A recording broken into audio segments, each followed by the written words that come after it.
1913 में 3 आ गया, 3 से 1 2 3, 3 शब्द, 3 से क्या होगा मिस्र बंधु विनोद। ठीक है, 1913 में लिखा गया, प्रकाशित हुआ। और किसने इस ग्रंथ को किसने लिखा था? मिस्र बंधुओं ने लिखा था। मतलब मिस्र बंधु मतलब इसमें 3 भाई है, 3 भाइयों को सम्मिलित रूप में मिस्र बंधु कहा जाता है। 3 भाई कौन से थे? एक सुखदेव बिहारी मिश्र, श्याम बिहारी मिश्र और गणेश बिहारी मिश्र। कैसे याद रखोगे? शुक श्याम गणेश, शुक श्याम गणेश। दूसरी बात इसकी खास क्या बात है कि मिस्र बंधु विनोद की कुल 4 भाग थे, 1 2 3 और 4, जिसमें से पहला, दूसरा और तीसरा, ये 3 है ना। तो 3 तो कब हुए? 13 में, ये 3 है, 1913 में 3 आ रहा है ना। तो 3 भाग, यानी 4 में से 1 2 और 3 भाग तो 1913 में ही प्रकाशित हो चुके थे। पीछे कितना बचा? एक चौथा बचा, और ये चौथा जो कब हुआ? 4 में, यानी 1934 में प्रकाशित हो गया। देखो बहुत ही आसानी से याद हो जाएगा ना कि 1913 में जो मिस्र बंधु विनोद के 3 भाग 1913 में प्रकाशित हो चुके थे, जबकि चौथा बच्चा था वो कब हो गया? 34 में। चौथा 34, चौथा 34, ऐसे याद रख लेना।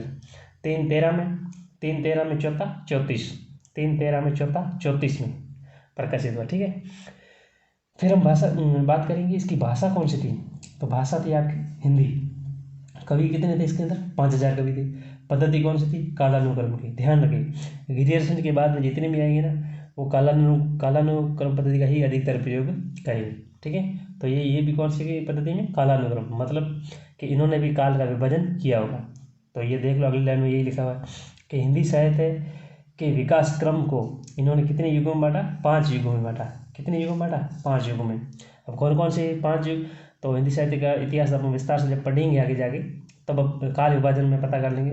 यहाँ भी बता देता हूँ, प्रारंभिक, माध्यमिक, अलंकृत, परिवर्तन और वर्तमान, ये 5 युगों में या 5 कालों में बांटा था। और उप विभाजन सहित बोले कितने? 8 हो जाते हैं। ठीक है, ये याद रखना। उसके बाद में इन्होंने एक महत्वपूर्ण काम किया गया कि रचनाकारों की जो श्रेणियाँ हैं ना, रचनाकार जो इन्होंने जो लिए थे 5000 रचनाकार, इनको 3 श्रेणियों में बांटा। पहली बार ऐसा, इससे पहले हमने जो भी पढ़े उसमें ऐसा कुछ नहीं था, ये पहली बार कुछ नया आ रहा है कि इन्होंने रचनाकारों की 3 श्रेणियाँ निर्धारित की। कौन सी? जो एक उत्तम श्रेणी, एक मध्यम, एक सामान्य श्रेणी। ठीक है, तो 3 श्रेणी निर्धारित की। तो हम कह सकते हैं कि रचनाकारों का तुलनात्मक विवरण किया। तो भाई तुलनात्मक हुआ ना, जैसे ज़्यादा बेस्ट लिखने वाला था उसको उत्तम में रख दिया, उससे थोड़ा बीच में था तो मध्य में रख दिया, और एकदम नीचे था उसको उसमें रख दिया सामान्य। तो देखो तुलनात्मक विवरण हुआ। तो इन्होंने क्या किया? तुलनात्मक विवरण प्रस्तुत किया। तो याद कैसे रखोगे? 5 और 3 याद रखना। 5 मतलब हिंदी साहित्य के विकास क्रम को कितने युगों में बांटा? 5 युगों में बांटा। 3 से क्या है? 3 श्रेणियाँ विभाजित की, निर्धारित की, उत्तम, मध्यम और सामान्य। एक अगली बात ये देखिए, याद रखना, शुक्ल के ग्रंथ, हिंदी साहित्य का इतिहास जो शुक्ल ने लिखा था, वो किसके आधार पर लिखा था? किसको आधार बनाकर लिखा था? तो मिस्र बंधु ग्रंथ को आधार बनाकर ही लिखा था। ये बात शुक्ल खुद कहता है कि मैंने जो अपना ग्रंथ लिखा हिंदी साहित्य का इतिहास, इसमें जो मैंने जो सामग्री है ना, वो मैंने कौन से ग्रंथ से ली है? मिस्र बंधु विनोद से ली है। ये स्पष्ट खुद कहता है शुक्ल। ठीक है, तो कह सकते हैं कि शुक्ल के ग्रंथ हिंदी साहित्य का इतिहास का ये उपजीवी या फिर आधार ग्रंथ कह सकते हैं। तो कौन सा है? मिस्र बंधु विनोद ग्रंथ। और फिर इसका प्रकाशन जो किया था, प्रकाशन करने वाली संस्था थी, उसका नाम क्या था? नागरिक प्रचारिणी सभा, काशी। तो मिस्र बंधु विनोद का प्रकाशन करने वाली संस्था कौन सी थी? नागरिक प्रचारिणी सभा, काशी। ठीक है, और इसमें एक खास बात हुआ जो नेट में पूछी गई थी कि ये जो ग्रंथ है मिस्र बंधु विनोद, पता है ये कैसे लिखा गया था? देखो, नागरिक प्रचारिणी सभा जो काशी है, उसने एक हस्तलिखित ग्रंथों की खोज, यानी हाथ से लिखे हुए जो ग्रंथ है ना, उनकी खोज के लिए एक समिति बनाई थी। उस समिति में का अध्यक्ष जो है इन तीनों भाइयों को बनाया गया। उस समिति में, उन समिति का कार्यभार इन तीनों भाइयों को सौंपा गया था, और इन तीनों भाइयों ने उन हस्तलिखित ग्रंथों की खोज करते करते इस मिस्र बंधु विनोद की रचना की थी। ये बुझाया था कि नागरिक प्रचारिणी सभा ने, काशी ने हस्तलिखित ग्रंथों की जो खोज समिति बनाई थी, उसके आधार पर कौन सा ग्रंथ लिखा गया है? तो उसके आधार पर मिस्र बंधु विनोद ग्रंथ लिखा गया है। ठीक है, और लास्ट इसमें एक बात बहुत ही महत्वपूर्ण याद रखनी है कि नोट डाल के मैंने लिखवाया है कि शुक्ल ने गारसाद तासी का इस्तवार द लिटरेचर एंड हिंदुस्तानी, और शिव सिंह सेंगर का शिव सिंह सरोज, और मिस्र बंधुओं का जो ग्रंथ है ये मिस्र बंधु विनोद, इन तीनों को इन्होंने इतिहास ग्रंथ माना ही नहीं है। कहा कि ये वृत्तांत संग्रह है और कुछ नहीं है, इतिहास ग्रंथ इन्होंने माना ही नहीं। ये 3 बातें आपको अच्छे से याद करनी है। ठीक है दोस्तों, अगला जो ग्रंथ है 1929 में, 13 हो गया, 1913 हो गया, अब 1929 1929 में हिंदी साहित्य का इतिहास ग्रंथ प्रकाशित हुआ था। जिसके लेखक कौन थे? शुक्ल थे। ठीक है, शुक्ल का पूरा नाम क्या है? आचार्य रामचंद्र शुक्ल। उन्होंने कौन सा ग्रंथ लिखा था? हिंदी साहित्य का इतिहास। ठीक है, और कब? 1929 में ये प्रकाशित हुआ था। ठीक है, तो इसमें पहली खास बात आपको ये याद रखनी कि हिंदी साहित्य का जो ग्रंथ है, इसका आरंभिक जो नाम था, पहले जो नाम था मूल, वो था हिंदी साहित्य का विकास। इसका पहले नाम क्या था? हिंदी साहित्य का विकास। बाद में इसका विकास की जगह क्या कर दिया? इतिहास कर दिया गया।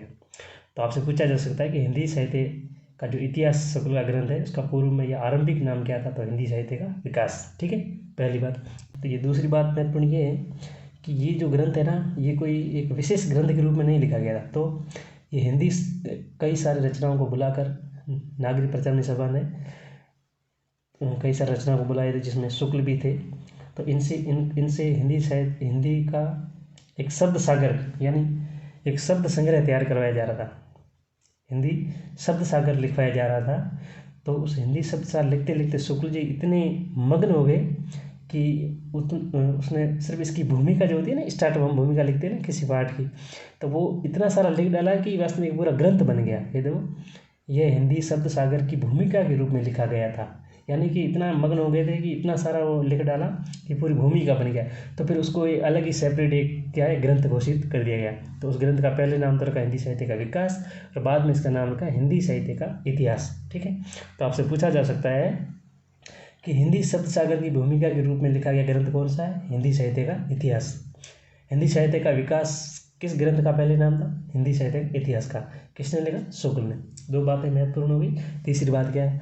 भाषा इसकी कौन सी थी? हिंदी। अब भाषा हिंदी होगी सबकी। ठीक है, और कवि इसमें कितने लिए थे? 1000। एक हमने और पढ़ा था आगे, शीर्षे सेंगर था, उन्होंने भी कितने कवि लिए थे? 1000 लिए थे।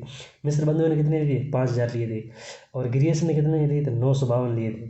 ठीक है, गार्सद ताशी ने कितने लिए थे? 738। तो उसी तरह इन्होंने 1000 कवि लिए थे। ठीक है, पद्धति कौन सी? विद्यावादी। जो मैंने आपको जब पद्धतियाँ पढ़ाई तब मैंने आपको याद करवाया था कि सबसे लास्ट में मैंने ये लिखवाई थी। तो ये शुक्ल जी ने इसका पहली बार प्रयोग किया था, विद्यावादी पद्धति, जो सबसे जो श्रेष्ठ मानी जाती है। ठीक है, अच्छा, और इम्पोर्टेंट बात क्या है? और महत्वपूर्ण बात ये है कि सर्वप्रथम दोहरा वर्गीकरण। जब आप शुक्ल जी का काल विभाजन देखोगे तो उसमें दोहरा वर्गीकरण है। यानी एक तो काल के आधार पर बांटा, एक पर्वतीय के आधार पर। काल के आधार पर यदि आपने देखा हो तो उसमें सबसे पहले आदिकाल, उसके बाद में पूर्व मध्यकाल, फिर उत्तर मध्यकाल, और फिर आधुनिक काल। पर्वतीय के आधार पर उन्होंने वीरगाथा काल, भक्ति काल, रीति काल, और उसके बाद में गद्य काल, इस तरह से उन्होंने विभाजित किया, यानी दोहरा वर्गीकरण किया था। और ये एक बात बहुत ही महत्वपूर्ण, यानी सर्वप्रथम सबसे पहले दोहरा जो वर्गीकरण किया था वो शुक्ल जी ने अपने ग्रंथ में किया था, हिंदी साहित्य के इतिहास में। और ये जो ग्रंथ है, ये वैज्ञानिक दृष्टि से हिंदी साहित्य इतिहास का प्रथम ग्रंथ माना जाता है। यानी वैज्ञानिक दृष्टि से पहला ग्रंथ, क्योंकि इसमें बहुत कुछ ध्यान रखा गया है। तो वैज्ञानिक दृष्टि से हिंदी साहित्य इतिहास का ये कौन सा ग्रंथ है? पहला। आपसे पूछा जा सकता है कि वैज्ञानिक दृष्टि से हिंदी साहित्य इतिहास का पहला ग्रंथ कौन सा है? तो हिंदी साहित्य का इतिहास। दूसरी बात, सही अर्थों में हिंदी साहित्य इतिहास का प्रथम प्रमाणिक ग्रंथ। ये भी याद रखना कि सही अर्थों में हिंदी साहित्य इतिहास का पहला प्रमाणिक ग्रंथ माना जाता है। एक हमने पहले भी पढ़ा था, गिरियसन का, जो सही अर्थों में हिंदी साहित्य इतिहास का पहला ग्रंथ है। वो सिर्फ सही अर्थों में हिंदी साहित्य इतिहास का पहला ग्रंथ है, और ये सही अर्थों में हिंदी साहित्य इतिहास का पहला प्रमाणिक ग्रंथ है। यानी कि जो गिरियसन का प्रमाणिक ग्रंथ नहीं, जबकि शुक्ल का ग्रंथ क्या है? एकदम प्रमाणिक ग्रंथ माना जाता है। अगली बात क्या है कि शुक्ल ने हिंदी साहित्य इतिहास के विकास क्रम को 4 युगों में बांटा। अभी हमने पढ़ा ना कि आदिकाल लिया, फिर उन्होंने लिया पूर्व मध्यकाल, उत्तर मध्यकाल और आधुनिक काल। तो 4 युगों में इन्होंने बांटा है। और शुक्ल ने हिंदी साहित्य इतिहास का आरंभ जो है वो सिद्ध साहित्य से माना है। कहा कि हिंदी की जो शुरुआत है ना, वो सिद्ध साहित्य जब जहाँ से प्रारंभ हुआ था ना, वहाँ से हिंदी की शुरुआत हुई है। ऐसा कौन कहते हैं? शुक्ल जी। ये भी बहुत महत्वपूर्ण बात है। और एक नोट से आपको याद रखनी है कि ये जो ग्रंथ है 1929 में पहली बार प्रकाशित हुआ। दूसरी बार संशोधित जो परिवर्तित जो प्रकाशित हुआ था वो कब हुआ था? 1940। शुक्ल का जो ग्रंथ था वो 1929 था। पीछे 9 आ रहा था, तो 29 में 9 ऐड करेंगे तो 38 ऑटोमेटिकली आ जाएंगे। तो 38 में क्या है? हिंदी साहित्य का आलोचनात्मक इतिहास। तो मैंने ट्रिक में याद करवाया था ना कि आलोचना किसकी नहीं करनी चाहिए? राम की। तो राम कुमार वर्मा। ठीक है, और ये आलोचनात्मक पद्धति में लिखा गया पहला कृत है। जब हम पद्धतियाँ पढ़ी थी तो उसमें मैंने बताया था कि आलोचनात्मक पद्धति, तो उसका पहली बार प्रयोग किसने किया था? राम कुमार वर्मा ने। और इन्होंने अपने इस आलोचनात्मक ग्रंथ में सिर्फ 613 यानी आदिकाल से लेकर के 1613 सिर्फ भक्ति काल तक ही वर्णन किया है।